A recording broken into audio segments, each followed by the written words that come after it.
বরবাদ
বেশি সময় ধরে ফাঁসি হবে না।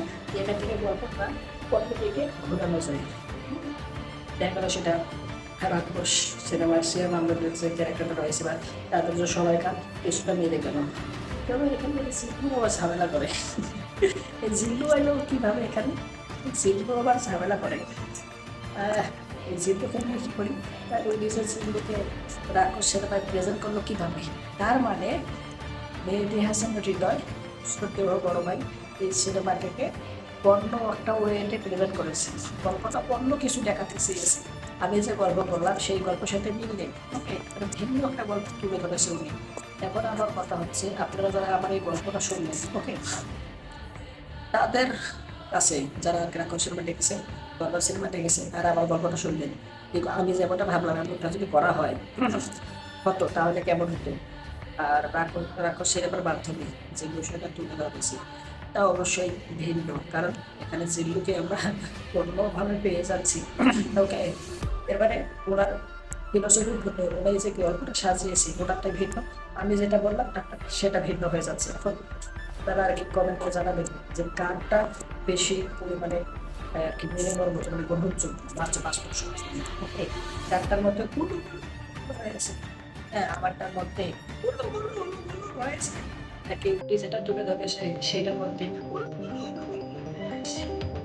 আর আমি যেটা আমার যেটা তুলে ধরছে সেটাও কারণ করে না আমরা প্রকাশন করতে দেখবো বেশি কিছু on the side side. After you do like that, channel doesn't need to be like subscribe করে কোনো প্ল্যাটফর্মে দেখলে কমেন্ট করে বসে করে হচ্ছে শেয়ার করে আপনারা মোবাইল করে বসে আপডেট করে বসে বলতে আপনাদের কাছে টপিক সিনেমা যারা সিনেমা বানিয়েছে বিশেষ করে তারপর সিনেমা তারপর আমার বললাম তারা আপনার সিনেমা দেখেছে তাদের কাছে অনেক মানুষ যারা এই ভিডিও দেখেছে তারা সবাই আর কি বাংলা সিনেমা দেখেন বলে মনে হয়। তাছাড়া বাংলা সিনেমা অবশ্যই পরিচিত ছিল, কারণ বাংলা সিনেমা বাংলাদেশে বর্তমান সময়ে করেছে সুন্দর সিনেমা